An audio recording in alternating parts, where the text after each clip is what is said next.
Pagi semuanya, kita sudah berdoa. Dan ini hari ini saya ingin menyampaikan tentang love transformation, ya. Nah, kita dengan juga Yohanes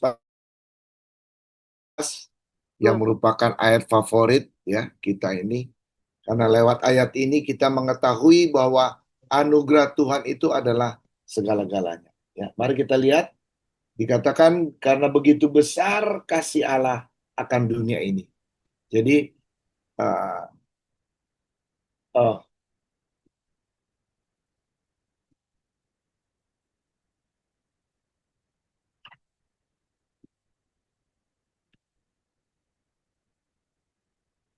oh,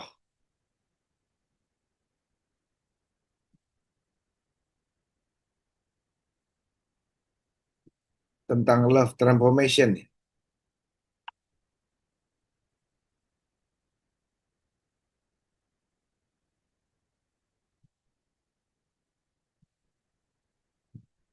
Oke.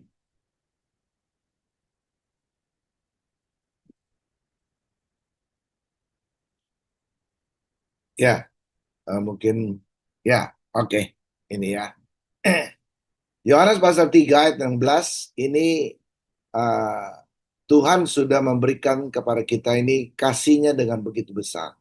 Nah, saudara, karena memang juga dunia ini harus diselamatkan, ya, diselamatkan melalui apa? Lewat kasih Tuhan, ya. Dunia tidak bisa diselamatkan dengan cara apapun selain harus dimulai dengan kasih Tuhan, ya. Ini yang Tuhan Yesus sendiri sudah memberikan tahu kepada kita, ya, sehingga katanya sehingga ia telah mengaruniakan anak yang tunggal. Jadi Allah sudah bersaksi bahwa dia sendiri sudah memberikan yang terbaik. Ya, bicara tentang kasih Tuhan ini bicara tentang memberi yang terbaik, ya, di dalam kehidupan kita juga harus seperti itu, ya. Nah, kenapa Tuhan memberi anaknya? Karena memang juga tidak ada cara lain, saudara, untuk menebus kita daripada juga segala dosa dan ikatan-ikatan di dalam dunia ini, ya. Kecuali kalau juga dia harus menyerahkan anaknya untuk menjadi model, menjadi contoh untuk kita juga bisa bertransformasi di dalam kasih yang Tuhan mau, ya. Nah, supaya juga katanya setiap orang yang percaya kepadanya tidak binasa, ya. Supaya kalau kalau Tuhan Yesus sudah menjadi saksi buat kita, sehingga orang yang percaya kepada dia, orang yang mau terbuka hatinya untuk dia, maka juga keselamatan itu datang kepada kita. Sedemikian juga Tuhan inginkan supaya juga lewat apapun ini kita bisa lakukan ini, ya. Makanya ini ditegaskan lagi.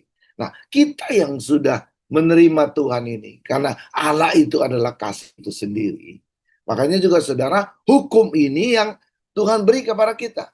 Coba slide berikutnya, Markus 12 ayat 29 30 bilang begini, ya. Hukum yang terutama ialah katanya apa? Dengarlah ya orang Israel, Tuhan Allah kita, Tuhan itu Esa. Allah itu Esa. Allah kita satu, ya. Tuhan itu Tritunggal, ya. Walaupun juga di dalam juga setiap zaman ada perannya. Allah Bapa di dalam perjanjian lama, perjanjian baru, ya, sekarang ini bahwa kita lewat apa yang Tuhan juga sudah kerjakan lewat Yesus, dan lewat juga apa yang zaman akhir ini Roh Kudus yang akan berperan. Nah, saya percaya segala hukum ini diberikan. Ya, apa sih hukum yang terutama itu? Dia bilang begini, kasihilah Tuhan Allahmu dengan segenap hatimu dan dengan segenap jiwamu, ya, dan juga dengan segenap akal budimu dan dengan segenap kekuatan. Jadi, saudara, cara kita mengasihi Tuhan harus utuh, ya. Kita mesti dengan segenap hati, bukan cuma segenap hati, tapi segenap jiwa kita. Kehendak kita, apa yang menjadi doa Bapa kami tadi, perasaan kita, ini benar-benar kita mesti dengan segenap jiwa. Nah, kalau kita sudah mencapai titik ini, saudara, juga demikian akal budi kita. Apa yang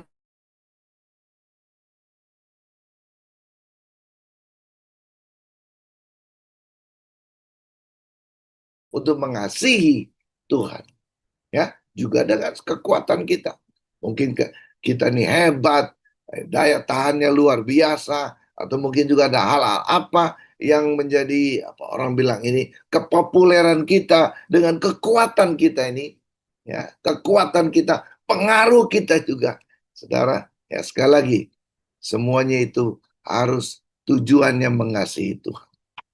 Kenapa saudara? Karena firman Tuhan katakan dalam 1 Korintus pasal 13 ayat 1-3 itu, kalau saudara juga baca, apapun yang ada yang Tuhan pakai lewat hidup kita ini saudara, atau mungkin kita sendiri juga yang melakukannya, ya ini sungguh-sungguh harus didasari bukan karena kita mau populer, bukan karena supaya kita juga terkenal, bukan karena kita ingin membangun image, pengaruh, ya, kepada orang lain atau mungkin dunia ini, ya, tetapi saudara, dasarnya adalah mengasihi Tuhan. Kalau tidak, semua yang kita lakukan itu sia-sia, ya. Nah, berikutnya, hukum yang kedua itu apa, saudara?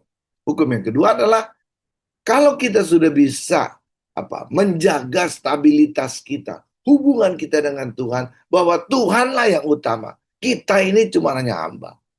Kita ini adalah orang bilang etalase untuk lewat apa yang ada di dalam diri kita. Orang bisa melihat kasih Allah. Nah, kalau kita sudah lakukan itu, mesti dibuktikan dengan hukum yang kedua. Yaitu dikatakan, kasihilah sesama manusia seperti dirimu sendiri. Tidak ada hukum lain yang lebih utama daripada hukum ini. Nah, saya percaya saudara, Abba Love ini kenapa dibawa lewat juga yang namanya komunitas, ya. Visi kita saudara adalah menjadi murid, saudara, ya. Dan Yohanes pasal 13:35 mengatakan dunia akan tahu kalau kita ini murid Kristus jika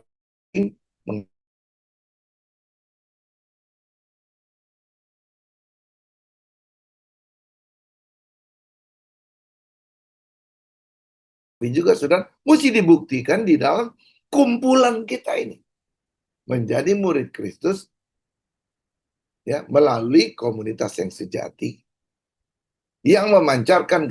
Nah, kalau di dalam komunitas kita ini sudah terjadi yang dikatakan saling mengasihi seperti Yohanes 13:35 ini, maka gerakan kasih Bapa Surga, orang-orang yang di dalamnya itu, saudara, dalam komunitas itu akan dipakai Tuhan, ya. Makanya saudara mesti setia dengan karunia motivasi saudara. Ada 7. Saudara mesti setia dengan karunia. Ya, Tuhan memakai kita lewat Roh Kudus. Pengalaman kita, hubungan kita dengan Roh Kudus. Ada 9 karunia itu.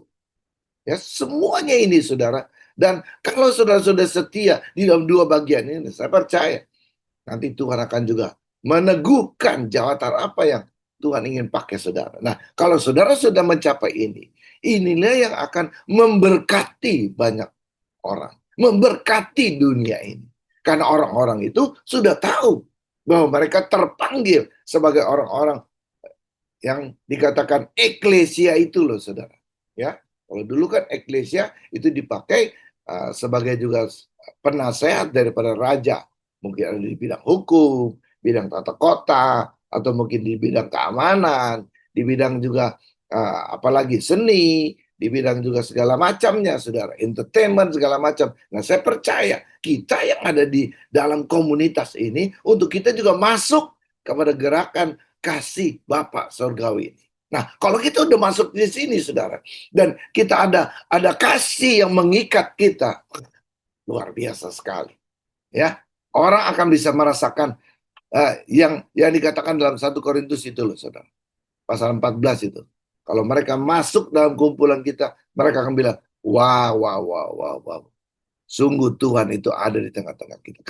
Karena kita ini ada orang-orang yang dipakai dengan berbagai profesi, tapi saudara dengan tujuan yang sama, yaitu supaya kita belajar untuk mewujudkan hukum mengasihi sesama. Ini hukum, ini kan baru pertama Tuhan memulai debutnya, ya. Jadi masih seperti manusia mengasihi diri sendiri, ya. Tetapi saudara, hukum yang terbaru sebagaimana juga Yohanes pasal 13 itu adalah seperti Tuhan yang mengasihi kita. Ya, jadi pelajaran kita ini lebih dalam lagi. Ya, bukan cuma sekedar kita mengasihi seperti diri kita, tapi lebih daripada itu, beyond. Dan saya percaya DNA yang Tuhan beri pasal 3:16 bahwa juga Tuhan yang sudah memberi kepada kita orang yang menerima anugerah ini punya kemampuan seperti juga kasih yang ada di dalam Tuhan. Ya, jadi percayalah ini, percayalah, yakinkanlah dirimu. Dan lewat apa saja saudara. Kalau saudara sudah masuk dalam gerakan hati Bapa Sorgawi ini, kita bisa mendatangkan kerajaan Allah. Orang bisa tahu apa yang kita kerjakan ini bukan sembarangan, saudara. Ada kaitannya dengan kerajaan Allah. Dan orang bisa melihat Allah di dalamnya. Karena kita sendiri juga saudara mengutamakan Tuhan yang sebagai juga Raja. Haleluya. Ya. Nah, jadi jelas di sini. Ya, dengan apa yang Tuhan ingin kerjakan, dengan jelas. Coba kita lihat. Roma 8:29. Jadi yang dibilang sempurna di dalam Kristus, saudara. Itulah sempurna di dalam kasih ini. Jelas ya. Sempurna di dalam Kristus, itu adalah sempurna di dalam kasih ini. Sebab katanya, semua orang yang dipilihnya dari semula. Saudara yakin nggak? Saudara dipilih Tuhan. Nah, kalau saudara sudah yakin, kerjakanlah keselamatan itu dengan takut dan gentar dengan Tuhan. Ya, karena sempurna di dalam Kristus itu bukan mukanya bikin ganteng atau seperti Tuhan Yesus. Enggak, saudara. Ya, ya sudah pasti ada aura yang luar biasa di dalam juga orang-orang percaya, ya, buat orang dunia ini. Tapi sempurna di dalam Kristus, salah satunya adalah sempurna di dalam kasih ini, perbuatan kasih. Sebab orang katanya yang dipilih dari semula, mereka itu juga akan ditentukannya dari semula untuk menjadi serupa dengan gambaran anaknya. Ini kaitan dengan Kejadian pasal yang pertama tadi. Ayat yang ke-26, 27 kalau saudara baca itu. Tuhan memang menciptakan manusia itu segambar dengan dia. Tujuannya untuk benar-benar ini. Supaya kita bisa mempraktekkan kasih itu. Ya, sempurna di dalam Kristus. Itu sempurna di dalam kasih. Supaya ia katanya. Anaknya itu menjadi sulung di antara banyak saudara. Jadi Tuhan Yesus sudah menjadi model. Model kita nggak ada yang lain. Ya, idola kita tidak boleh ada yang lain. Boleh pendeta hebat, boleh ada hamba Tuhan yang dipakai Tuhan dengan dahsyat, tapi bukan dia yang mesti dipermuliakan, bukan dia yang harus dirajakan, bukan saudara. Tapi Tuhan yang harus dimuliakan, Tuhan yang harus menjadi raja dalam kehidupan kita. Ya, saya tidak menentang kalau juga orang mungkin juga menganggap bagaimana juga kepada orang-orang ini sudah patut. Orang-orang yang melayani itu dihormati, itu sudah patut. Tapi jangan berlebihan. Jangan jadikan itu menggantikan Tuhan. Nah, itu yang bahaya, saudara. Jadi berhala nanti. Ya, nah, yang berikutnya, saudara. Ya, sempurna di dalam Kristus. Jadi kita tahu ini. Love transformation, kita akan terus mengalami ini. Ya, dan semua itu harus melalui transformasi kasih ini, saudara. Ya, mereka yang ditentukannya katanya dari semula itu, mereka itu juga akan dipanggil. Ada proses, saudara. Proses yang harus kita lalui, dan proses itu adalah proses untuk mempraktekkan kasih agape itu. Karena semuanya harus didasari kasih. Iman, pengharapan, kasih. Yang paling besar apa? Kasih. Iman saja tidak cukup. Pengharapan saya tidak cukup. Dan memang iman itu adalah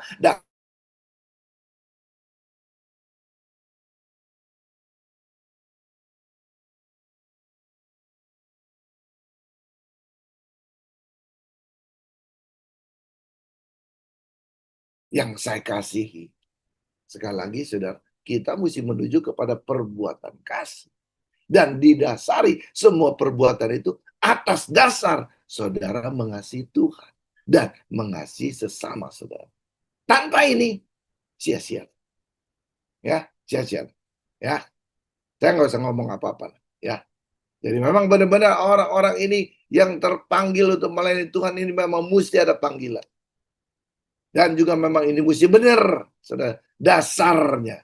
Dan mereka yang dipanggil itu katanya, mereka juga akan dibenarkan. Makanya saudara, kenapa kita perlu untuk juga berkoram deo, supaya juga ada firman Tuhan, ada kebenaran yang akan juga meneguhkan kita, menguatkan kita, membuat juga kita ini jangan juga salah jalan lagi. Atau mungkin juga ada teguran Tuhan, saudara juga melatih diri saudara untuk terbuka kepada Tuhan. Jangan ada yang ditutup-tutupi, jangan ada juga yang juga dirahasiakan. Karena juga lewat kebenaran yang kita ketahui itu yang akan memerdekakan saudara. Dan mereka katanya yang dibenarkan ini juga akan dimulakan. Karena memang firman Tuhan ini seperti kayak cermin loh. Yakobus ngomong itu. Ya, jadi apa-apa yang kita ini, kita perlu apa? Distandarisasi terus gitu loh. Lewat Koram Deo ini tiap pagi itu kita distandarisasi. Semua saudara, kita distandarisasi supaya juga apa yang kita ngomong, apa yang juga dalam hati kita, apa yang ada dalam pikiran kita, ini semuanya ditujukan untuk kemuliaan Tuhan, bukan untuk kemuliaan kita, bukan untuk mencari kita tenar, bukan juga untuk cari follower. Ya, kalaupun saudara juga menjadi follower saudara juga banyak, itu adalah bukan karena kekuatan kita, tapi kekuatan yang dari Tuhan. Jelas ya? Nah, buat saya saudara, orang-orang yang, dan mereka katanya yang dibenarkan, mereka itu juga dimuliakan. Ingatlah saudara, ada orang, ada hamba Tuhan yang memang dipakai Tuhan. Itu dalam jalan yang benar. Tapi ada hamba Tuhan memakai nama Tuhan. Ini yang tidak benar. Ya, dan saya percaya saudara, bicara tentang yang dimuliakan, ini seorang hamba Tuhan, saudara. Ya, ini saya tidak mengatakan bahwa full time, nggak full time, saudara. Saudara semua hamba Tuhan. Haleluya. Ya, memang semua nggak digaji gereja, saudara. Ya, tetapi ada orang-orang yang memang saudara lewat profesi saudara, tapi apapun yang saudara juga lakukan lewat profesimu untuk juga sebagai dokter, untuk menolong orang lain, saudara, itu seperti engkau mesti lakukan seperti kepada Tuhan. Dan kalau engkau lakukan itu dengan baik, saya percaya hadirat kerajaan Allah ada di dalam ruang operasi saudara, ruang praktek saudara, ya, ruang apa saja dalam pekerjaan saudara, ya, karena saudara melakukan kebenaran, dan kebenaran itu akan memerdekakan kita dari dosa, dari berbuat dosa, dari berpikir dosa, dari bertindak dosa, saudara. Karena kebenaran itu yang selalu membawa kita untuk hidup benar di dalam kerajaan. Jelas. Jadi saudara jangan bingung lagi, jangan ragu lagi bahwa juga kehidupan kekristenan kita ini ultimate, tujuan yang terakhir itu perbuatan kasih. Ya, walaupun kita bukan mau untuk masuk surga, bukan, karena Tuhan sudah mengasihi kita. Jadi kita mesti melakukan transformasi kasih ini, mengimpartasikan kasih ini kepada orang lain. Lewat apa? Perbuatan kita, saudara. Ya, sekali lagi, kalau yang sudah capai dimuliakan ini bahaya, saudara. Karena hamba Tuhan ini, kalau sudah sampai di sini, ngomong apa aja itu jadi loh, saudara. Ya, dan orang tuh kagum akan orang itu. Nah, ini yang tempat bahaya memang. Daud tuh jatuh, saudara, tatkala dia lagi nggak perang. Ya, nah, makanya kita ini mesti berjaga-jaga. Kalau lagi berdiam diri, ya bagus juga. Makanya berdiam diri harus dipenuhi dengan hadirat Tuhan. Kalau dipenuhi dengan hadirat segala macam, wah repot saudara. Ya, bisa jadi melenceng. Nah, setiap pagi ini kita perlu berkoram Dio untuk ini. Menstandarisasi pikiran kita. Apa yang kita juga ada dalam hati, apa yang juga ada dalam mulut kita, apa yang juga ada yang kita dengar, ini distandarisasi, benar apa enggak, ini sesuai dengan firman Tuhan atau tidak, ini perlu distandarisasi, ya, karena emang ini tujuan. Coba lebih jauh lagi, slide berikutnya, dan Tuhan janji loh, Dia akan bekerja bersama-sama untuk mewujudkan. Ini yang Tuhan maksud. Ya, di dalam setiap proses transformasi daripada juga kasih ini, ya. Kita tahu sekarang, ya. Sekarang Saudara, kalau belum tahu, tahulah sekarang, ya. Ya, bahwa katanya apa? Kita tahu sekarang bahwa apa? Allah turut bekerja dalam segala sesuatu. Tuhan tidak pernah meninggalkan kita piatu. Tuhan tidak meninggalkan kita sendiri. Kita kita tidak dibiarkan untuk melakukan sendiri. Makanya juga saudara mesti jadikan Tuhan itu menjadi juga partner di dalam juga semua apa yang saudara lakukan. Dan waktu saudara juga lakukan itu dengan Tuhan. Nah ini. Bahwa Allah turut bekerja dalam segala sesuatu untuk apa katanya? Untuk mendatangkan kebaikan bagi mereka yang mengasihi Dia. Sekali lagi, dasarnya adalah kasih. Haleluya. Yaitu katanya bagi mereka yang terpanggil sesuai dengan rencana Allah. Garis bawah ini. Yaitu katanya bagi mereka yang terpanggil sesuai dengan rencana Allah. Jadi ada hamba-hamba Tuhan yang terpanggil tapi tidak sesuai dengan rencana Allah. Dia lakukan rencananya sendiri. Halo, haleluya. Ya makanya tadi saya katakan, kita sebagai hamba Tuhan ini saudara mesti hati-hati. Kalau udah yang namanya mungkin lewat profesi saudara lakukan apa saja berhasil. Ini hati-hati loh saudara. Ya, duit masuk, ya, harta segala macam, ya. Jangan cari kaya saudara. Kekayaan itu akan ngikutin kita kok. Kalau kita ini benar. Haleluya. Tuhan tidak pernah membiarkan kita sampai kita ini orang meminta-minta kata Pak Pasbo. Ya, nggak akan juga miskin, saudara. Kalau kita Tuhan, kalaupun juga Tuhan luaskan itu proses, saudara. Tapi percayalah, selalu happy ending. Ya, cerita dari Ayub kita bisa lihat dari nggak punya apa-apa, habis, semuanya. Tapi kalau kita dalam rencana Tuhan itu yang terpanggil sesuai dengan rencana Allah, haleluya. Ya, saudara kekasih dalam Tuhan Yesus, Tuhan akan juga bikin double porsi. Orang yang juga ini mengalami tantangan yang lebih berat, pasti ada hadiah yang lebih besar lagi. Ya, saudara, saya percaya nggak gampang proses ini, tapi saya percaya kita bisa.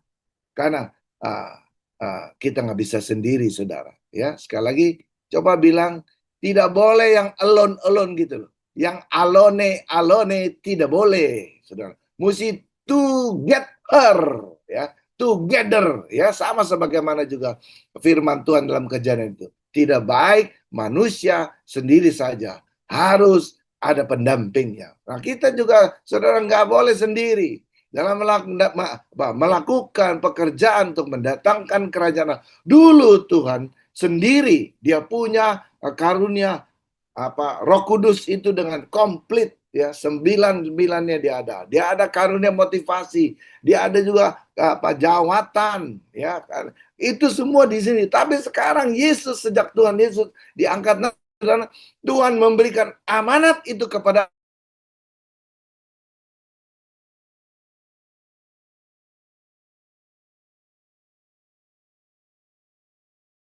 harus melakukan dalam kemajemukan. Karena masing-masing kita ini punya kelebihan, saudara. Tapi kita juga punya kekurangan. Dan hati-hati, saudara. Kelebihan kita juga bisa menjadi kekurangan kita. Karena kita juga bisa sombong. Karena kelebihan kita. Nah ini loh, makanya dicatat, diberikan peringatan, saudara, bahwa juga ada 3 yang bisa juga membuat kita ini gagal untuk kasih Bapa itu ada dalam diri kita. Apa itu? Keinginan mata, keinginan daging, dan jemawa, kesombongan. Ya, jadi ada orang-orang yang terpanggil tapi tidak sesuai dengan rencana Tuhan. Dia bikin sendiri, saudara. Ya, makanya kita mau finishing well, saudara. Ya, kalau kita terpanggil finishing well lah, saudara. Ya, sesuai dengan rencana Allah. Yang berikutnya, saudara. Ya. Tuhan janji loh. Tadi Tuhan yang mau bekerja. Lewat apa? Ini. Roma 8, 26, 27 dikatakan katanya, demikian juga Roh membantu kita dalam kelemahan kita. Siapa di sini yang nggak ada kelemahan? Saudara setuju ya? Kita semua punya kelemahan. Ada hal-hal, makanya kita masih hidup dalam dunia ini. Kalau sudah nggak ada kelemahan lagi, saudara kita sudah mempraktekkan perbuatan kasih yang luar biasa, seperti juga yang namanya siapa itu? Kau lupa saya.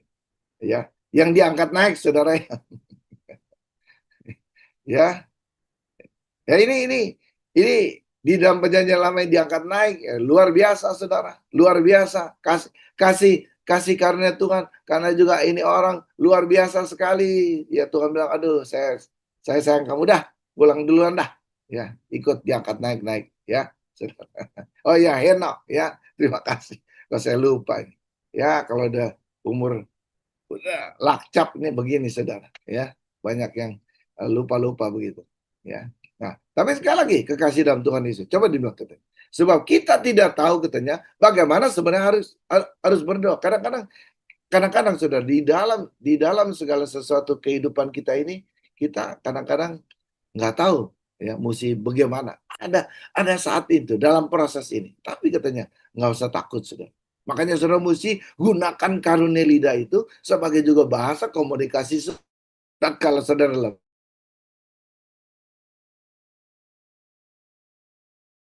Tuhan, dan lewat apa yang Tuhan juga ingin kerjakan di dalam kehidupan saudara, saudara bisa dapatkan lewat karunia lidah saudara. Kalau hubungan itu terjadi dengan Allahmu, katanya. Tetapi Roh sendiri berdoa untuk kita kepada Allah dengan keluhan-keluhan yang tidak terucapkan. Ini bicara tentang bahasa lidah kita ini, ya. Dan Allah, katanya, Allah yang melihat kerinduan kita, semangat kita ini, walaupun juga kita sedang dalam keadaan lemah, tapi saudara selalu mengacu, memberikan effort kepada juga pendekatan diri kepada Tuhan. Tidak pernah mengecewakan. Tuhan tidak pernah meninggalkan saudara. Ya, coba kadang-kadang Tuhan juga mau lihat bagaimana respon kita. Ya, haleluya. Dan Allah katanya yang menyelidiki hati nurani, mengetahui maksud roh itu, karena memang manusia roh kita ini dibangun, dan waktu Roh Kudus ada dalam diri kita, dan juga manusia roh kita ini bersatu, dan saudara dikatakan katanya, ini apa yang dimaksud oleh kita ini sesuai dengan juga apa yang menjadi rencana Tuhan. Ini luar biasa. Bahwa iya katanya, sesuai dengan kehendak Allah. Garis bawahi, kehendak Allah, bukan kehendak kita. Berdoa untuk orang-orang kudus. Ya, jadi Tuhan itu sangat sayang sama saudara. Saudara itu aset kerajaan Allah loh. Ya, dan saya percaya tidak ada Allah yang model kayak begini. Ya, di manalah. Nah, untuk itu saudara, sama sebagaimana perjalanan daripada juga bangsa Israel, sedemikian juga untuk mewujudkan untuk goal kita sampai perbuatan kasih, semua orang melakukannya atas dasar saudara mengasihi Tuhan dan mengasihi sesamamu. Apapun profesimu, apapun pekerjaanmu, apapun pelayananmu, apapun yang kau kerjakan, apapun yang kau perbuat itu seperti kepada Tuhan. Wih, luar biasa itu, ya. Nah, makanya bagaimana untuk mewujudkan ini? Ya itu, mari kita lihat. Yang pertama, saudara, sama sebagaimana perjalanan bangsa Israel. Saya ambilin dari Yosua. Ya, Yosua di dalam juga debut pertamanya dikatakan, bersiaplah engkau Yosua karena Musa sudah mati. Jadi Musa walaupun mungkin juga dia tidak berhasil untuk masuk ke tanah perjanjian, tapi dia sudah berhasil untuk meregenerasi apa yang menjadi visi Allah kepada Yosua. Ya, Yosua ini adalah orang yang paling dekat. Memang dia bukan anaknya, dia anak rohani ya, saudara. Tapi Yosua ini yang paling dekat. Waktu dia naik ke Gunung Sinai itu, saudara, untuk mendapatkan 10 hukum Tuhan, 40 hari, 40 malam itu. Yosua ini yang jaga di bawah. Ya, dia orang setia, saudara. Makanya kesetiaanmu itu Tuhan tuh tahu, dan Tuhan akan mengangkat saudara nanti pada waktunya. Nggak usah pusing, jangan cari panggung, jangan saudara. Ya, jangan cari panggung atau cari kedudukan, wah repot itu saudara. Kalau saudara datang ini mesti ada ya, di dalam juga apa yang rencana Tuhan, ya. Dan saudara tahu tugas daripada Yosua pertama adalah harus lewati Sungai Yordan ini. Apa yang terjadi, saudara? Karena dia pernah melihat Musa. Bagaimana juga Musa membelah daripada laut Teberau, laut Kolsom ini. Maka firman Tuhan katakan ini, Apa yang dikatakan oleh firman Tuhan, dia pegang baik-baik. Bicara tentang Sungai Yordan, ini bicara tentang iman yang harus dilakukan bersama-sama. Makanya saudara, untuk mewujudkan saudara untuk juga bisa bertransformasi dalam kasih ini, saudara-saudara mesti tertanam di dalam komunitas. Ya, garis bawah ini, komunitas. Karena di dalam komunitas itulah itu gereja, itulah eklesia itu. Kalau hari Minggu itu saudara celebration kita, perayaan kita. Mestinya saudara hari Minggu itu adalah tempat di mana komunitas-komunitas ada itu akan bersaksi apa yang dialami selama 1 minggu itu. Ayo dong.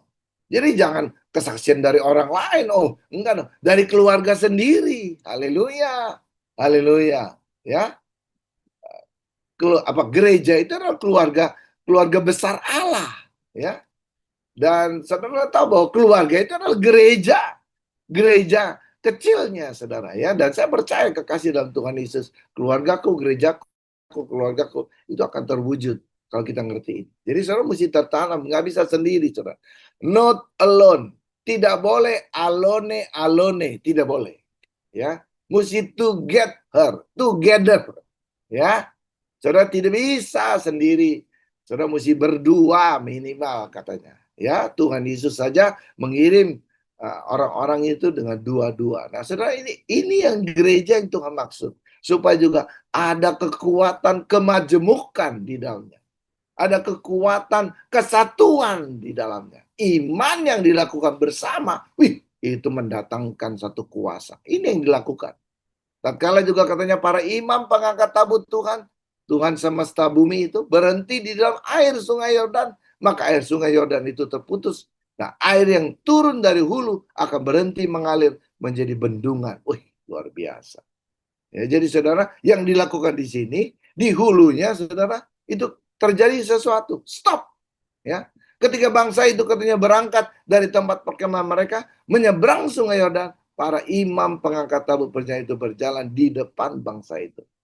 Orang-orang yang mengutamakan Tuhan, bicara tentang orang-orang yang hidup, imam ini orang yang hidup sesuai dengan juga apa yang dikatakan Tuhan, yang selalu taat kepada perintah Tuhan, itu selalu berjalan di depan.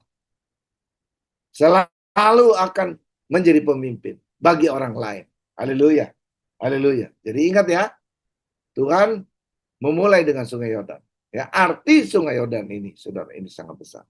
Segera sesudah para pengangkat tabut itu sampai ke sungai, dan para imam pengangkat itu mencelupkan kakinya ke dalam air di tepi sungai itu, Sungai Yordan itu sebak sampai meluap sepanjang tepinya selama musim menuai. Saudara bisa bayangkan, selama musim berarti saudara cukup lama loh tersibak. Ini 2 juta orang sih yang nyebrang, nggak gampang. Saudara. Maka berhentilah katanya air mengalir, air yang turun dari hulu melonjak menjadi bendungan jauh sekali di dekat Adam, kota yang terletak di sebelah selatan. Sedang air yang turun ke laut Araba itu, yaitu laut asin, terputus sama sekali. Lalu menyeberanglah bangsa itu di tentangan Yeriko. Haleluya. Ya, saudara tahu, kekasih dalam Tuhan Yesus, segala sesuatunya Tuhan bisa lakukan yang terbaik. Hal-hal yang kita tidak pernah berpikir, saudara. Tapi kalau saudara lakukan dengan iman, lihat ini. Tuhan melakukannya dengan teliti. Mana yang mesti ditahan airnya, sehingga juga saudara itu bisa berjalan sesuai sebagaimana yang Tuhan perintahkan. Dan saya percaya kebersamaan kita ini bersama di dalam eklesianya Tuhan, gereja Tuhan, komunitas yang ada, ya, mezbah kita ini bersama-sama. Saya percaya ini akan membuat kegerakan yang besar, ya, untuk kita bisa masuk kepada tanah perjanjian. Ya, walaupun juga kita tahu Yeriko, ya. Nah, ini sekali lagi, ya, coba kita lakukan bersama-sama, pasti itu luar biasa, ya. Saudara ingatlah cerita tentang Menara Babel itu. Ya, apapun kalau kita punya kesatuan, satu iman, satu Allah, wah, kita ini lebih dahsyat lagi, saudara. Ya. Nah, waktu kita lakukan, Tuhan yang akan mengerjakan buat kita. Saudara nggak melihat bahwa imam itu ambil ember segala macam untuk juga membuat supaya juga Sungai Yordan itu menjadi jalanan, saudara. Tidak perlu dan tidak bisa, tidak mungkin, saudara. Ya, dengan cara saudara, mesti cara Tuhan itu yang terbaik itu, saudara. Ya, nah, saudara tahu juga Sungai Yordan permulaan debut Tuhan juga itu di Sungai Yordan. Tatkala juga katanya Bapa dari surga itu menyatakan, inilah anakku yang kukasih, kepadanya lah aku berkenan. Nah, sejak itu saudara, baru Tuhan Yesus melakukan debutnya, ya, dengan melakukan mengubah air menjadi air anggur. Jadi Sungai Yordan itu, saudara, tempat umat Tuhan melangkah bersama dengan iman. Saudara juga di dalam keluarga harus sehati. Ya, dimulai sudah tentu dari keluarga saudara.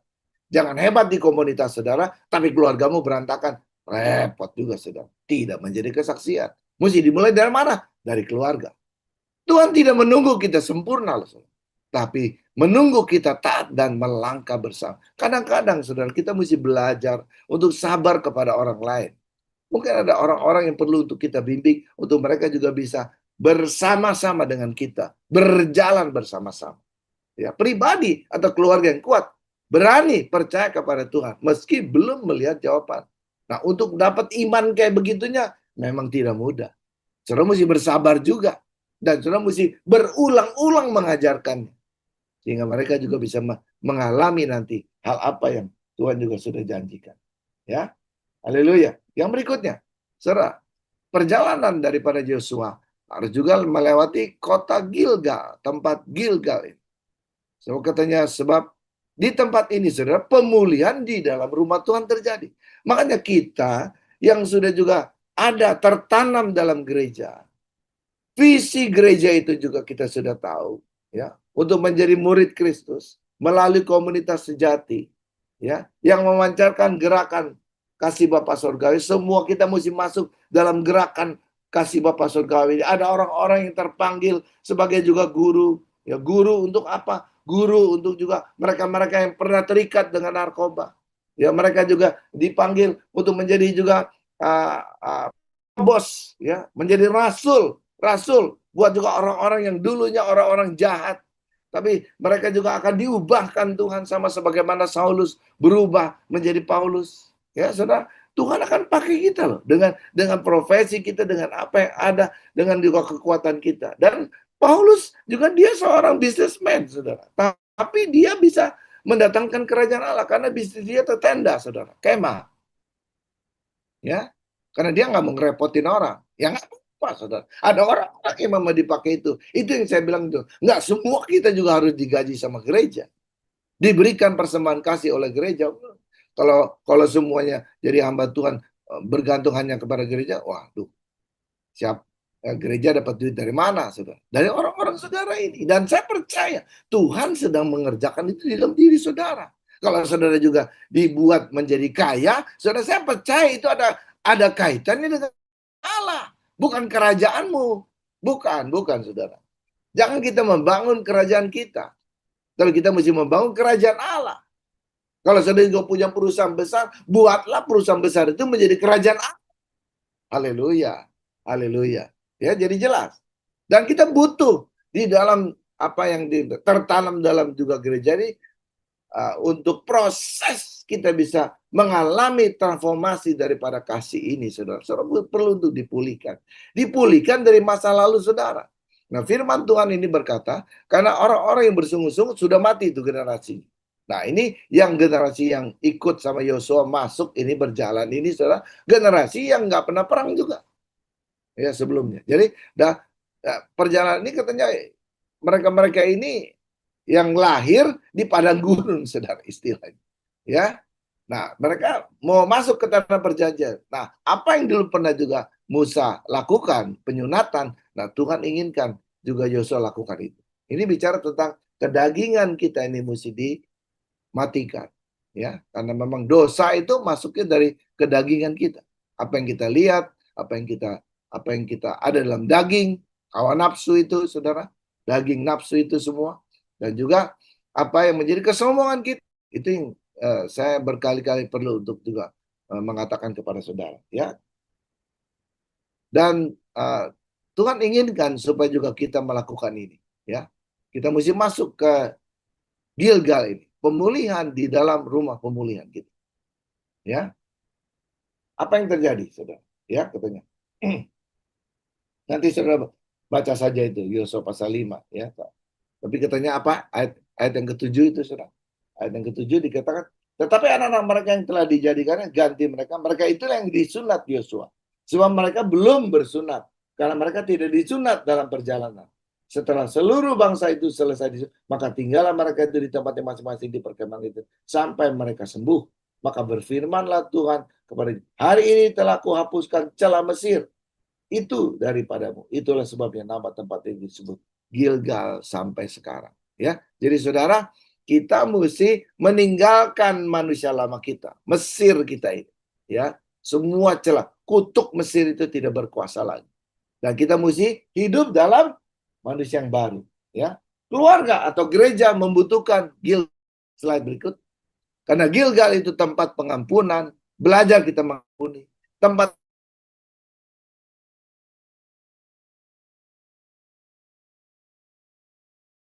lewat ini yang komunitas kita ini. Jadi saudara, kalau saudara ditegur Tuhan, jangan marah-marah. Karena memang Tuhan mengasihi saudara. Kalau saudara juga anak gampangan, saudara nggak diurus. Terserah mau apa. Tapi karena saudara ada anak Tuhan, Tuhan harus mengajar saudara. Lewat apa? Orang-orang yang ada di sekelilingmu. Itulah adalah orang-orang yang bisa menjadi mentormu, menjadi juga orang-orang yang menjadi pelatihmu, coachingmu. Ya, supaya apa? Saudara supaya pulih. Ada orang itu saudara masih hidup di masa lalu. Saudara nggak bisa, saudara. Saudara mesti hidup di masa kini supaya juga saudara bisa memperoleh masa yang akan datang, masa depanmu. Dan saya percaya kalau orang juga selalu hidupnya di masa lalu, waduh, manusia lamanya itu masih aja berkuasa, bahaya itu, saudara. Itu akan menggagalkan untuk masa depanmu. Ya, kalau saudara hari ini juga ada di tempat ini, belajarlah untuk juga mengampuni. Belajarlah untuk terbuka untuk dipulihkan. Belajarlah untuk berbalik, bertobat sungguh-sungguh. Ya, jangan juga Kristen tomat, saudara, tobat hari ini, kumat besok lagi. Nah, ini yang Tuhan nggak mau. Dan perlu untuk saudara disunat hati saudara maksudnya. Ya, haleluya. Berikutnya, saudara. Tempat apa? Jericho.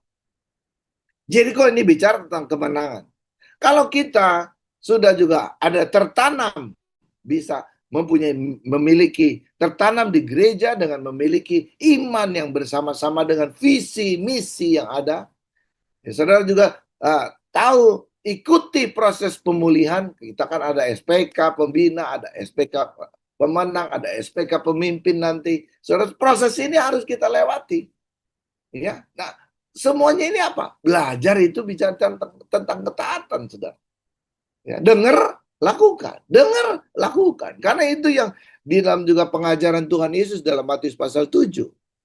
Karena kita lagi membangun rumah kita loh, saudara. Dan fondasinya itu akan kuat. Waktu kita dengar, lakukan. Nah, itu kita membangun fondasi. Dengar, lakukan. Membangun fondasi. Ya, ya. Supaya waktu juga tantangan datang, saudara, nggak akan merubuhkan rumah rohani kita, manusia rohani kita. Nggak jatuh kita. Nah, Jericho ini, saudara, adalah gambaran daripada umat Tuhan. Tatkala mereka ini masuk ke Jericho, katanya mustahil semua pintu itu tertutup. Dan temboknya itu, saudara, ada apa? Orang bilang ini kayak dua kereta kuda, saudara, pada waktu itu. Dua kereta kuda itu bisa berjalan di tembok itu. Berarti besarnya kayak apa itu tembok? Ya, tiap-tiap bagian aja, saudara, ini penahan-penahan di sini aja itu 2 meteran, saudara. Ya, ini berdasarkan sejarah, arkeologi yang melihat itu. Dan saudara, untuk yang namanya merubuhkan, nggak mungkin, saudara, mau berapa tahun. Mereka juga belum menemukan tentang juga bulldozer, atau juga sekarang itu apa itu yang bikin terowongan. Nggak ada, mereka belum menemukan itu. Nggak ada alat canggih kayak begitu. Ya, atau mungkin bom, atau apa. Belum ada, saudara. Tapi mereka itu melakukannya dengan hikmat dan cara Tuhan. Yaitu apa? Berdasarkan ketaatan. Mereka disuruh katanya juga mengelilingi kota itu. Hari pertama sekali, 2 kali, 3 kali. Sesuai. Sampai 7 hari saudara mereka mengelilingi itu. kota. Dan dikatakan katanya, tatkala mereka juga sudah 7 hari, mungkin juga mereka sudah mengalami hal yang namanya belajar untuk menguasai diri mereka. Nggak gampang loh saudara. Ketaatan itu kadang-kadang nggak enak saudara.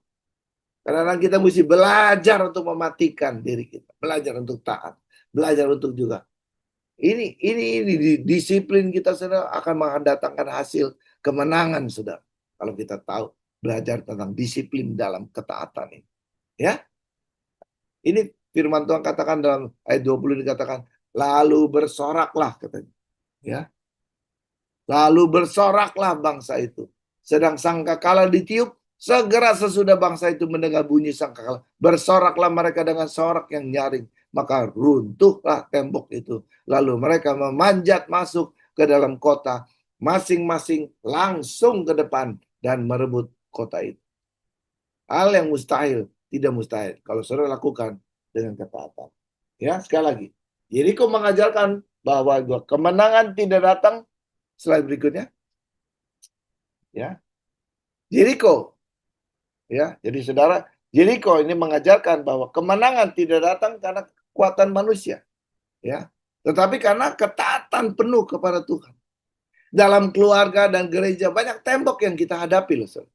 Tembok ego, luka, konflik dan ketakutan. Ini adalah manusia lama kita, saudara. Ya. Nah, ini yang perlu untuk disembuhkan, dipulihkan dulu. Tembok runtuh bukan karena kita berteriak lebih keras, tapi kita taat lebih dalam. Ya, ini yang saudara mesti tahu. Yang terakhir, Betel, rumah Allah di tengah keluarga. Betel itu artinya, saudara, ketika Yakub bangun dari tidurnya berkata, ia, sesungguhnya Tuhan ada di tempat ini dan aku tidak mengetahuinya. Ia takut dan berkata, alangkah dahsyatnya tempat ini. Ini tidak lain dari rumah Allah. Ini pintu gerbang surga. Maka disebut Betel. Ya. Nah, kenapa saudara? Karena pada waktu juga dia mengalami tantangan demi tantangan. Ini Yakub ini saudara, dia tidur saudara dan dia dapat mimpi ada tangga-tangga. Nah, saya percaya saudara, orang yang ada dalam rumah Tuhan, ya orang yang sudah juga ada dalam komunitas keluarga Allah ini, ya mereka juga yang sudah menjadi berkat dalam keluarga ini. Maka saudara, keluarga itu bisa menjadi rumah Allah, surga. Haleluya. Haleluya. Komunitas kita juga bisa menjadi surga, bukan tempat untuk juga apa orang bilang ini berselisih paham atau berdebat kusir, bukan. Jadi tempat untuk menjadi membawa damai sejahtera. Haleluya. Ya. Kita ingin supaya juga orang-orang yang masuk dalam komunitas kita ini merasakan hadirat Tuhan.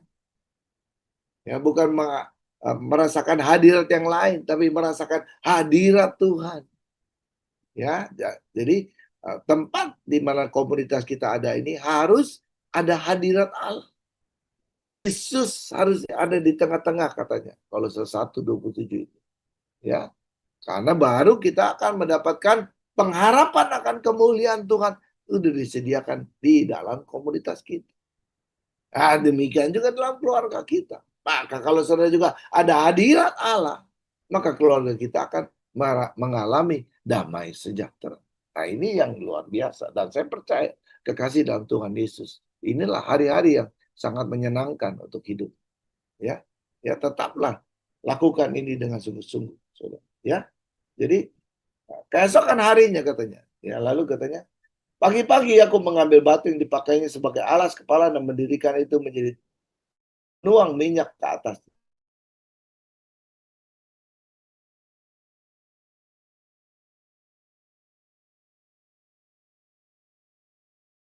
Bicara tentang urapan Tuhan ini harus ada. Ya, ia menamai tempat itu Betel. Dahulu nama kota itu adalah Luz. Saudara, saya percaya kalau komunitas kita ini dalam apa ada hadirat Tuhan, maka ada hal-hal yang luar biasa. Bukan mimpi, tapi visi yang Tuhan beri kepada kita untuk apa kita ini lakukan di hari-hari besok.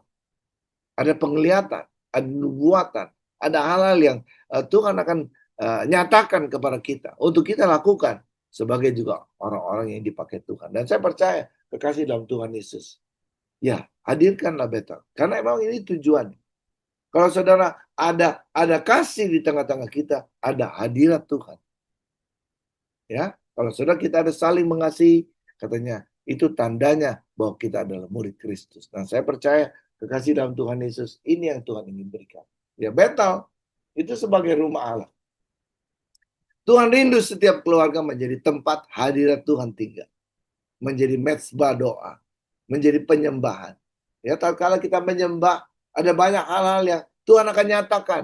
Penglihatan, nubuatan, segala sesuatu. Jika rumah menjadi Bethel, gereja akan dipenuhi keluarga yang kuat. Dan saya percaya komunitas yang kuat ini akan menghasilkan daripada juga gereja yang kuat. Dan saya percaya Tuhan sudah mengerjakan. Kesimpulannya sudah dalam perjalanan keluarga kita ini atau mungkin juga gereja kita ini sudah. Ya, melangkah dengan iman seperti di Jordan, dipulihkan di Gilgal, taat sampai menang di Jericho, dan hidup dalam hadirat Tuhan di Bethel. Ya, keluargaku adalah gerejaku dan gerejaku adalah keluargaku. Biarlah love transformasi ini, ya, saudara ngerti, masuk di dalamnya supaya saudara juga bisa mendapatkan hal apa yang saudara mesti kerjakan lewat juga Bethel, saudara.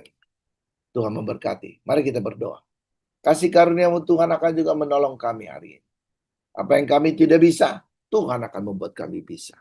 Kasih karunia-Mu Tuhan dan anugerah-Mu juga Tuhan akan diberikan kepada kami.